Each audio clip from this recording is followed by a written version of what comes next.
energy in motion, and it's all about living more true to you and your magic, living in wonder and awe.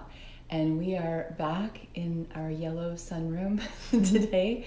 We ventured out and did a couple of fun things the last few days, and we really enjoy being live with you. So we're back, and we've got to try some different things, and it doesn't mean that we won't do other things. So we're here, and I mean, our commitment is to be here at 9 o'clock every day. So in whatever shape or form, as we said. So we love the live. So thank you for being here and joining us live.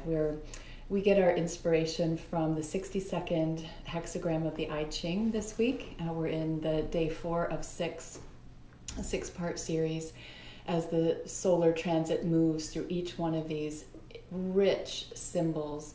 And we can access this particular energy for these 6 days. So it's really exciting. We love doing that. And if you want to explore more, you can look up human design or the gene keys. We also are reading through that and getting our inspiration from those two modern modalities. And yeah, we're looking at some interesting things of the gate of details, the preponderance of the small in the big language of the i-ching. And we're going to look particularly, it's also about language. So today's focus is about language and our words. And for that, I want to take a step back a little bit and look at 3 aspects that make up life, or that are part of life. And that is information, energy, and matter.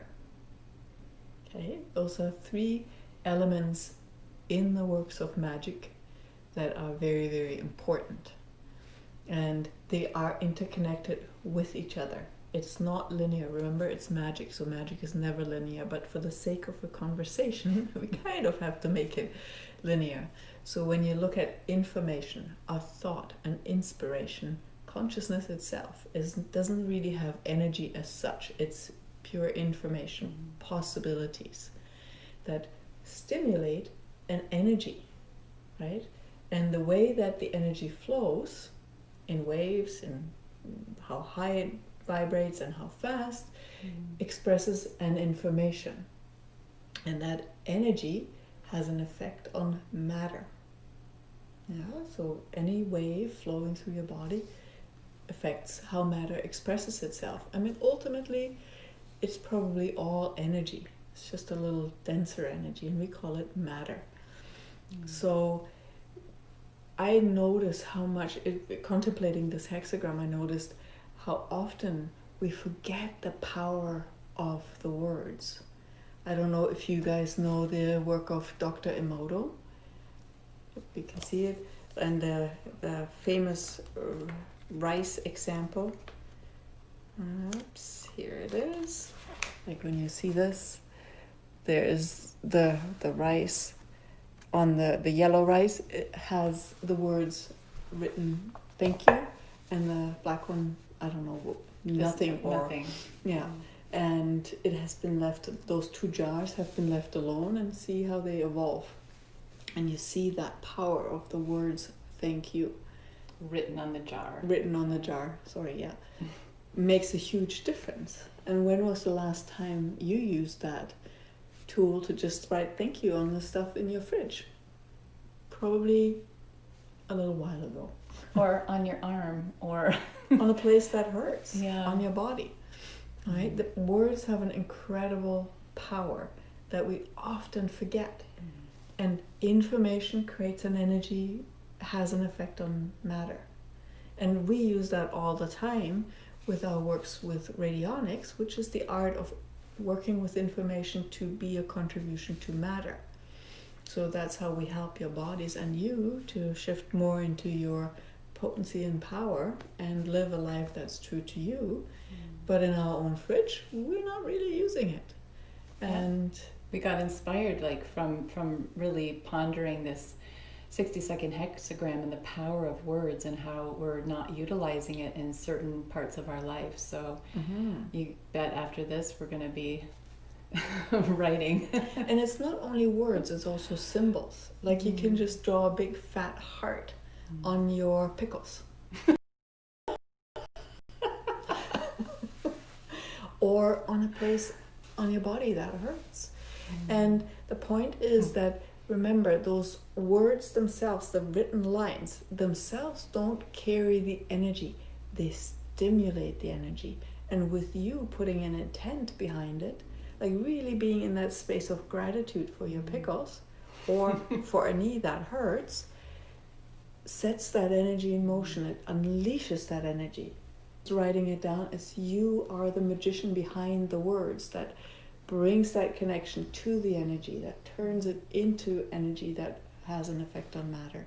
And it's one of the oldest arts in the world. Prayers, spells, symbols have been used for many There's years. Runes and Yeah. I mean, even like the ancient hieroglyphics, like how that was like encapsulating things, like every single letter of the alphabet and different alphabet, it's all encapsulates an energy and how we put it together, and then the collective agrees on the meaning of it, which is a whole other thing. And then what do you mean by it? What do they mean by it? It's a whole interesting thing, but there's a kind of a collective agreement what thank you is, and a heart and all of this, and then that adds power. Like millions and billions of people, thank you and gratitude in whatever language you speak, can create something different. And it's a fun thing to use different languages.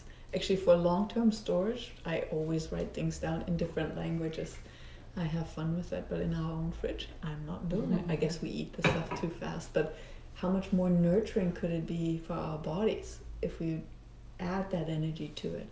And it reminds me actually of friends of ours who have a beautiful blue bottle of water on their table, and every time they have a meal, they add this water to their water with the awareness of how precious water is and that gratitude. Can you imagine what that does to their bodies, and what it would do to your body to consciously drink that water with gratitude?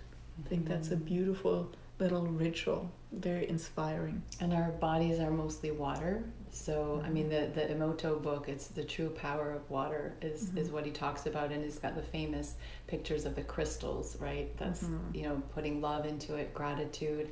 And then you can also put the angry words into it and just see how it changes the crystal. So, yeah, with water. Which is also important to be aware when you speak. If you can't speak from kindness, which doesn't mean that you have to be nice, it can be razor blade sharp, but if it comes from your heart, not from your hurt, then it creates more of that, no matter the words, what you speak, right? You can really bring that energy into your words and create a whole different reality. But today we invite you to take out the pens and have fun experimenting. Write something on your body. Take your makeup markers. Your eyebrow pencil, whatever. Exactly. And take the wipe-off markers and write something on your butter jar or whatever you have in the fridge, and just play with it. Have fun with it. Be the magician in a very, very practical way. It's a lot of fun, because what you do, you wake up a part of you that actually knows magic and that can bring forth more of that and guide you in what else is possible in your reality with your unique magic. Yeah? Cool. It's nice to be live here. I love it. And it's fun. And we really missed it. Yeah. So Very nice. Well, thank you for joining us, and I hope this sparked something in you, a remembrance of the power of a word and the energy behind it, and how powerful information is to have an effect on matter. It really creates in the world. So, and I would love you guys to comment below and let us know your adventures with that power of a word, information, how it flows into your reality. I'm very curious. Yeah, so let us know, share it with your friends, comment. We love hearing from you. And thank you again for joining us. And remember, with all of this, you are creating a whole new world today. We'll see you tomorrow at 9 o'clock. Synergy in motion. Bye. Bye.